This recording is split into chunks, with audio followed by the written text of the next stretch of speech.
Welcome to the Toffee Blues, your source for all things Everton. I am Gerry, joined today on this particular installment by Terry and Max. So, 1-0 win for Everton at Goodison this weekend. Max, were you able to go to the game, or were you busy working on podcast hotness? Yeah, I was, to be honest, it was one of them. Like, obviously the opportunity was offered to me, but I don't know, I think it just goes to speak to what my mentality is following last week's FA Cup exit, to be honest with you. Yeah. The season's dead. Do we both agree with that, or is there an eternal optimism here somewhere? I can't say season's dead yet. I can't go there. No, you like the fantasies of Europe. Yes, don't you, I Gerry? do. That's exactly right. Yeah. Yeah. No, I don't know. I love that phrasing, by the way, the fantasies of Europe, Max. I'm using that. But It's great TV.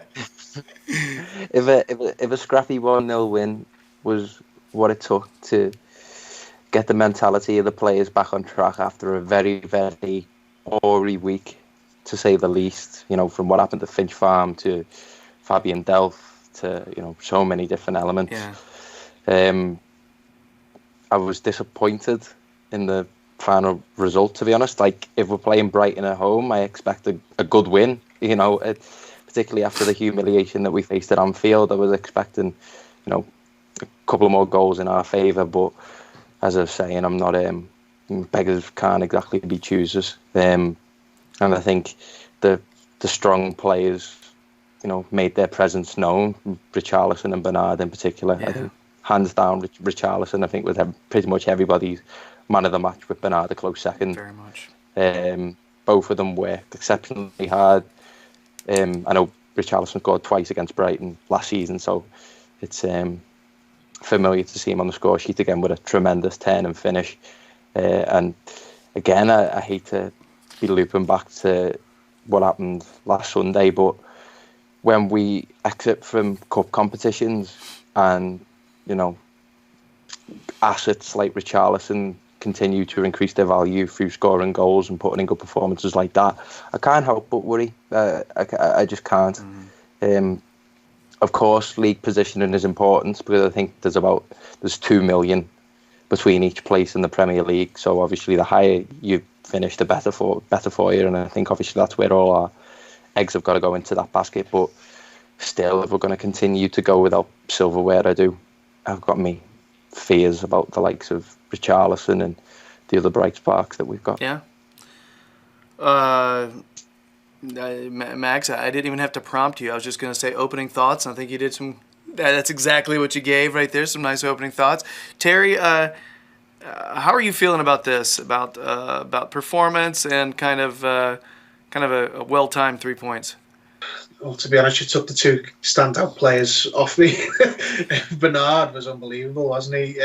Just why we ever, any manager ever entertained dropping him, I don't know, because he's one of our better players. But other than those two, I think, you know, I'm one of the first to criticise him, but I've got to, you know, hold my hands up. Jordan Pickford earned us 2 points with the saves he made at the end. Outside of that, I think it was a pretty run-of-the-mill game. You know, Brighton didn't really offer much, and it was just one of those, you know, it was a typical January game where the tiredness is set in on the players from the festive period, and there wasn't much quality on show apart from the one bit of quality, which was a frankly sublime bit of skill and, you know, turn on the ball, Richarlison for the goal.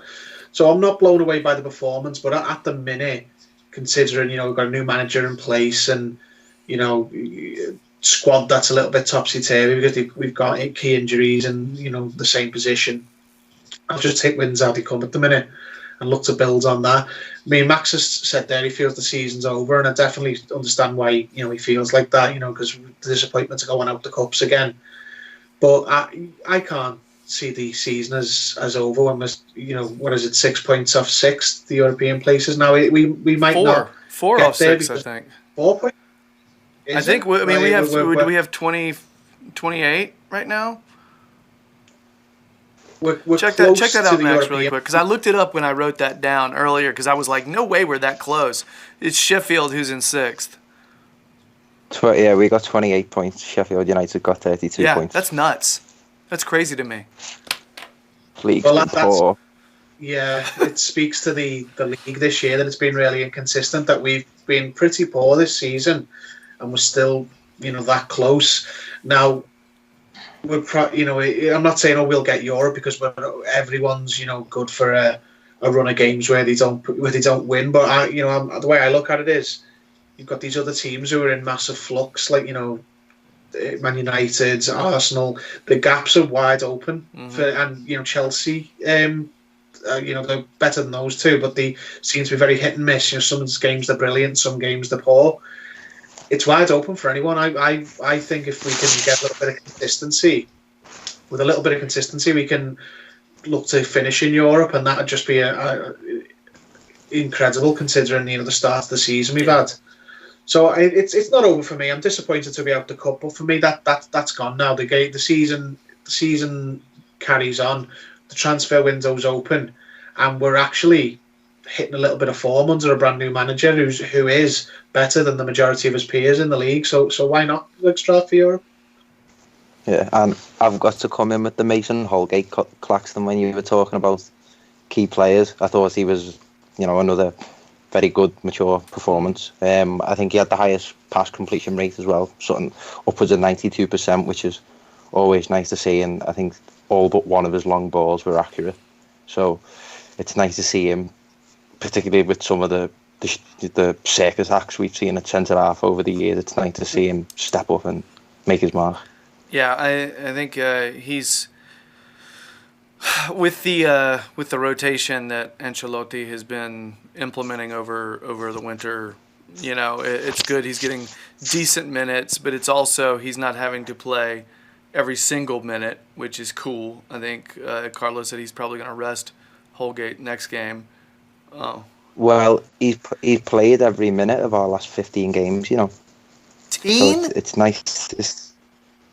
Yeah, I seen the stat come off the other day, 15, if I'm not wrong. I thought he's rested some. 15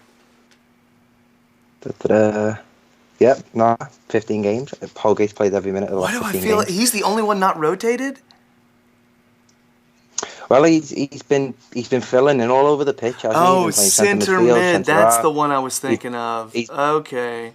I'm sure he's like when the defence has shifted, he's come across the left back as well at times. So I can't speak highly enough of him at the minute. Good. When other senior members of the squad seem to go missing, right now he's never present. So damn, I thought he's actually been able to have more rest than that. That's nuts. I totally misread that. My bad, everybody. Got that wrong. Shit.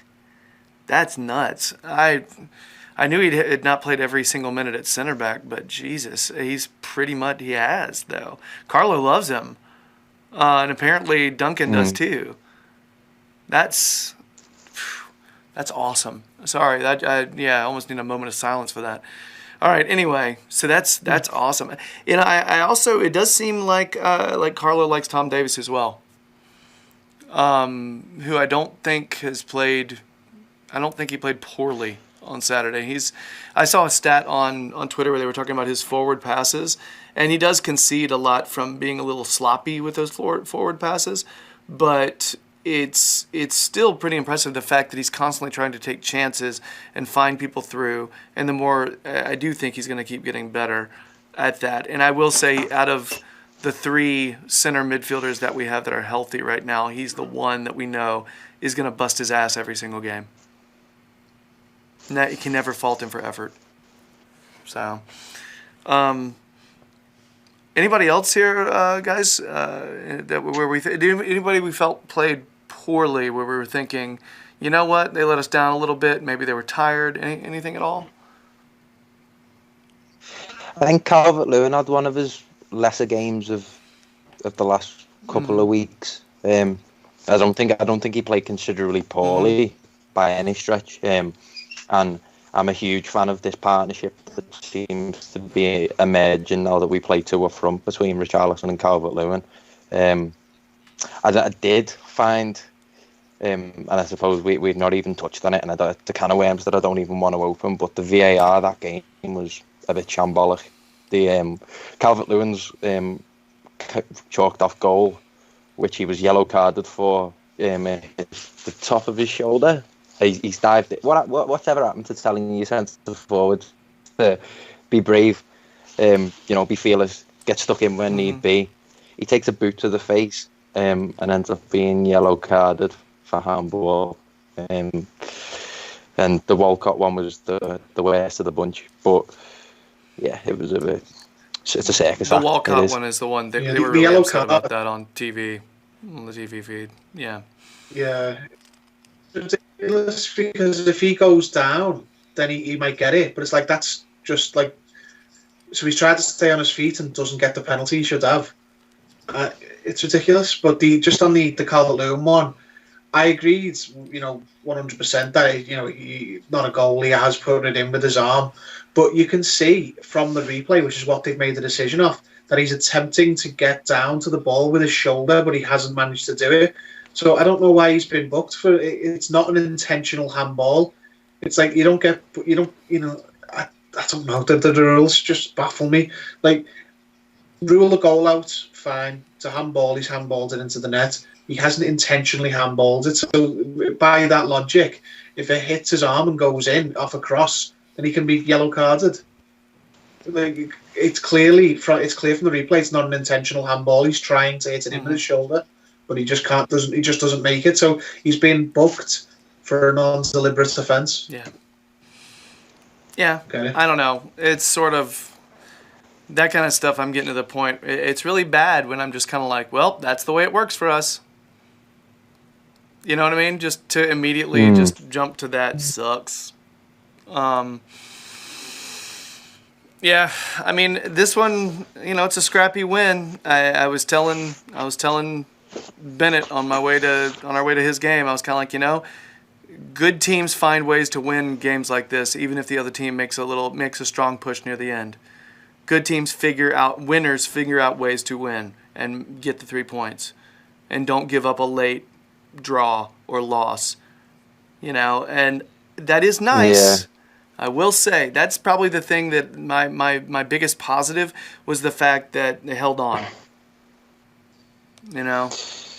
Winners also don't get knocked out the FA Cup by a bunch of Jesus teenagers. Christ, yeah,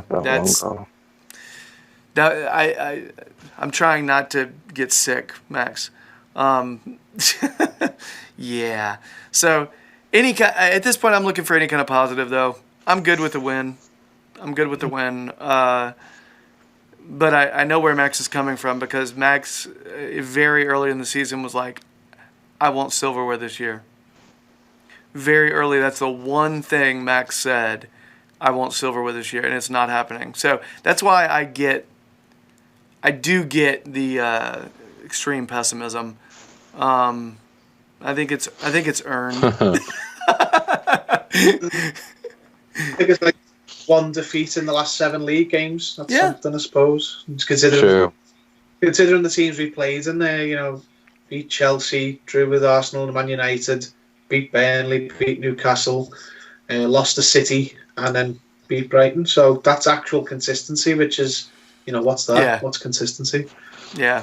All I know is I was sitting there for the second half of the game. I was going to another location because I was watching my kid, so I had to watch the game after the fact. But I'm looking on like the ESPN app, and I'm waiting and I'm just sitting there thinking, I'm waiting to see that Brighton has tied it up. I'm waiting. It's 89th minute, and I'm just waiting. I see all the chances, and every chance that's on the commentary is Brighton. And I'm just like, are you kidding me? Is this going to happen again? And I kept waiting for that other one to show up. And it didn't, and it was cool. It was nice.